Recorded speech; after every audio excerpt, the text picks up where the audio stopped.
I know what you need. A little duel. A little duel? Is that a duel with a short person?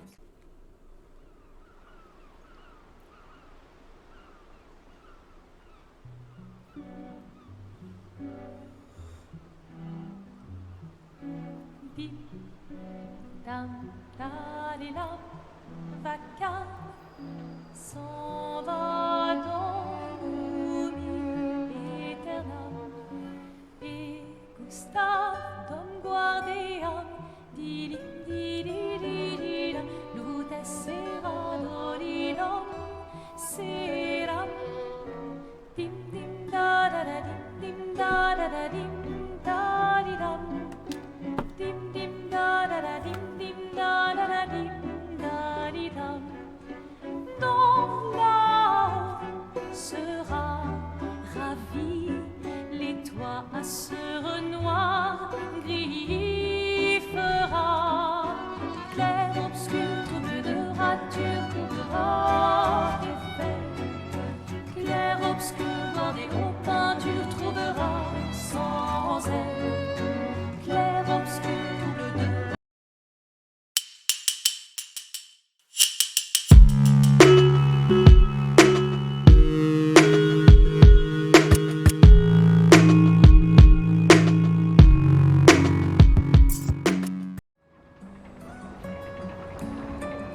Hello, welcome. You're watching Headset VR. Welcome to the channel. Welcome to a brand new gaming video. And today I'm going to be playing Clair Obscure Expedition 33 using Praydog's UEVR Injector. Now, traditionally I have recently been doing setup guides at the start of the game. So I'm going to do that again today, but it may not be the best setup guide because I apologise in advance, but I have been having some issues with my Quest 3. So we are not going to be playing this in the Quest 3 today. We're going to be playing this using the PSVR 2. So things may be slightly different, and you'll have to forgive me. This is the very first game I've actually tried using UEVR with the PSVR 2. Fingers crossed, let's hope it works, and we'll see as we go. Now, traditionally, you'd need to have the most recent version of UEVR. Now, I'm not going to show where to get this from. The links will be in the description. I believe the most recent version is 1046 of the nightly build. So that's what we're going to be using. But I am going to show you how to inject, just the basic things, because a lot of people aren't still familiar with the injection process. Okay, now I believe using the PSVR 2, we would need to use Steam VR, OpenVR. Hopefully it works as good as OpenXR, but we're going to find out. So let's pull up UEVR.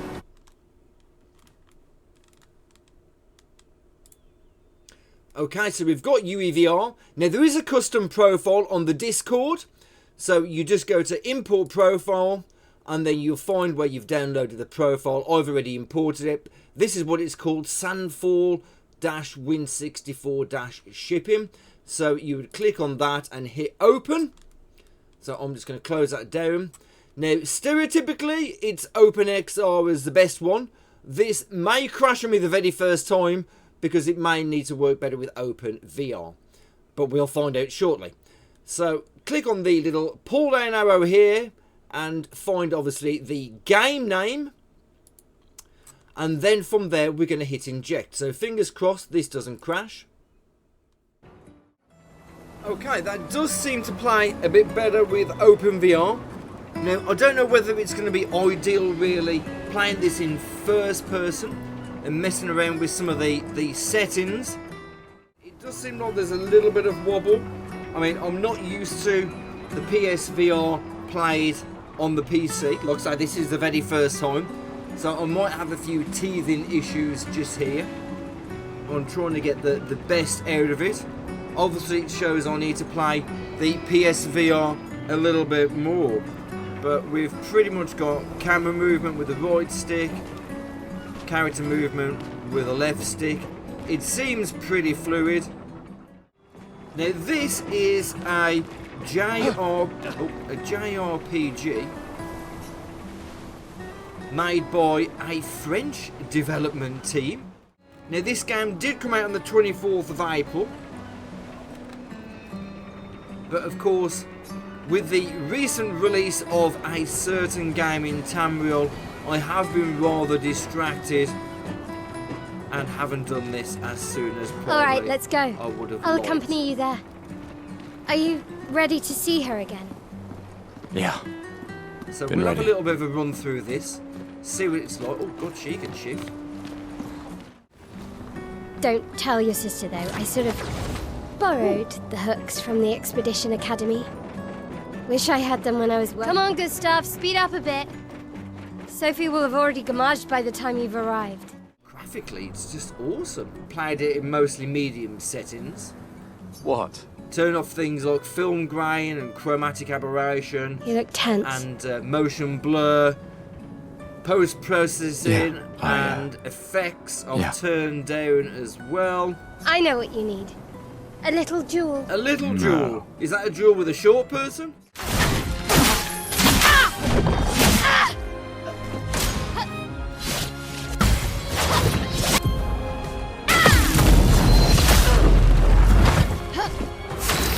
All the way timing the parries as well, okay.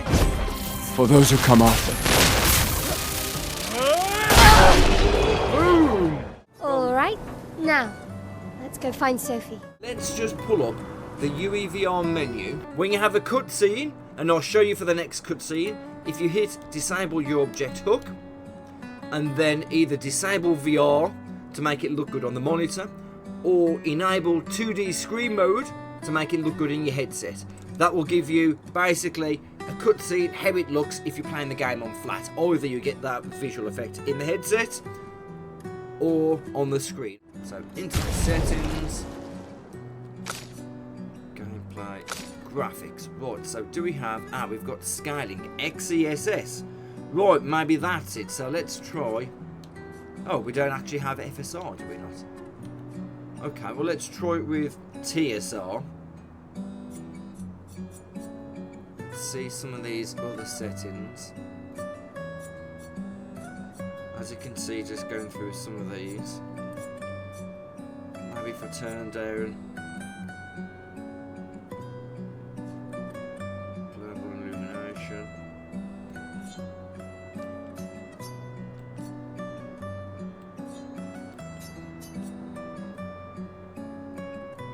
You can see some of it's distorting a little bit.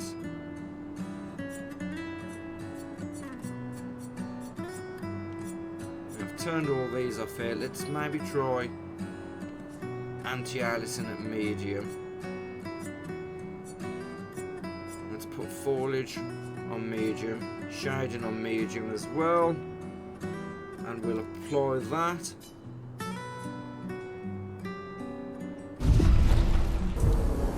Right, so I don't know whether you can see that on the monitor. No, it looks great on the monitor. But in the headset, we've got a little bit of squiggle, the ground's distorted. But it does look a little bit better now. I've messed about with some of these settings.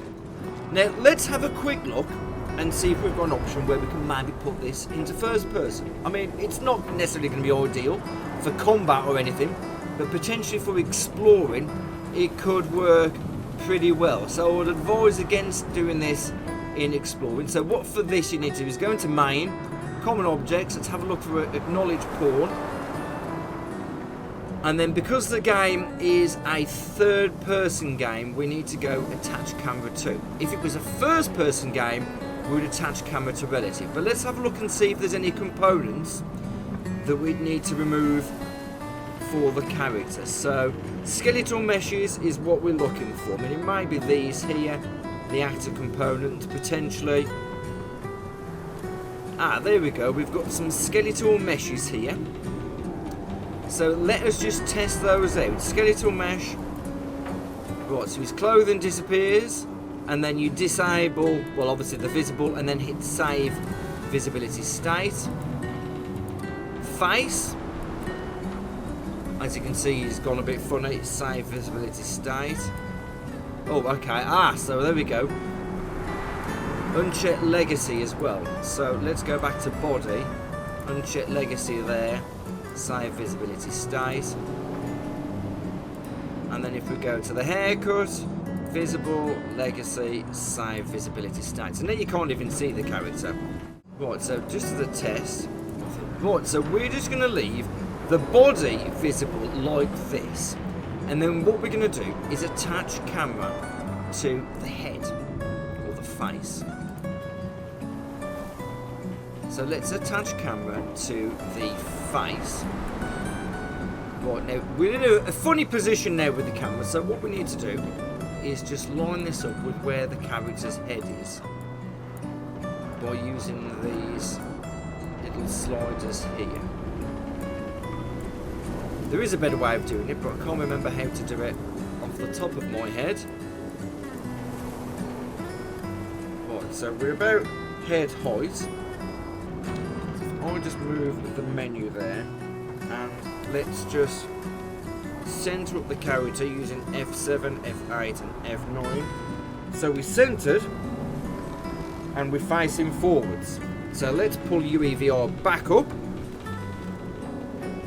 Right, so what we want to do is just move slightly forwards.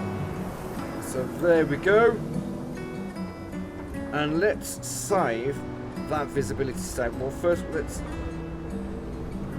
leave that as it is. Maybe move a little bit slightly further up. And 165 will do it.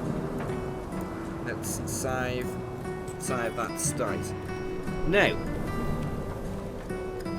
the reason I've done that, now you can actually change this back very easily. If you remember me mentioning about disabled your object hook, hit that, and there we go, we're back to third person.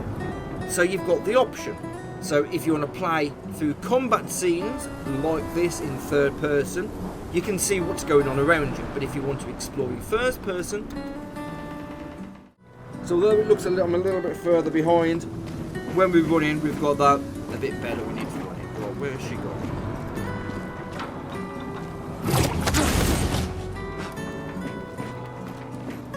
The red and white tree.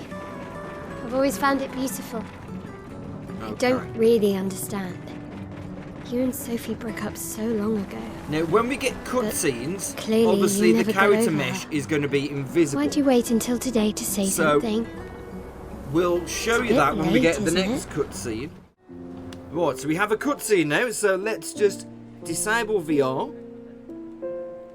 and disable your object The hook. last few And days as you can meant see, everything. the cutscene on the monitor plays perfectly. Now, I did notice in that cutscene it looked a little bit wishy-washy. Probably going to be a lot better or a lot easier just to play this game as third person. So we're going to change around characters, and these meshes are going to come back and go back. It's going to be a lot of nitpicking and tinkering in the game, and we just want a fluid experience, don't we, really? Now, the way that you play this is obviously, of course, down to your own preference. I think I'm just going to leave this as third person, but there is the option that you can mess around and put it into first person if you wish. But it looks like with all the swapping of characters around, that might not really be the best idea. I mean, visually, it's an absolutely stunning looking game, it is. Absolutely stunning Nuna's looking playing. game.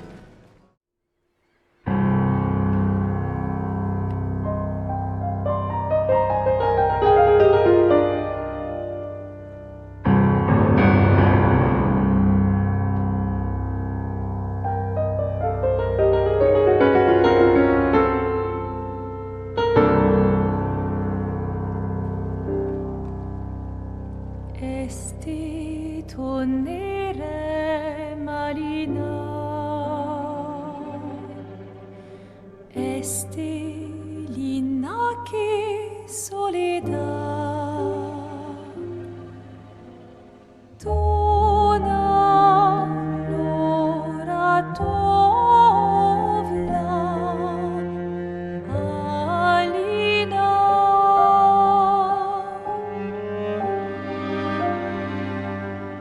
Ista surano take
I'm here.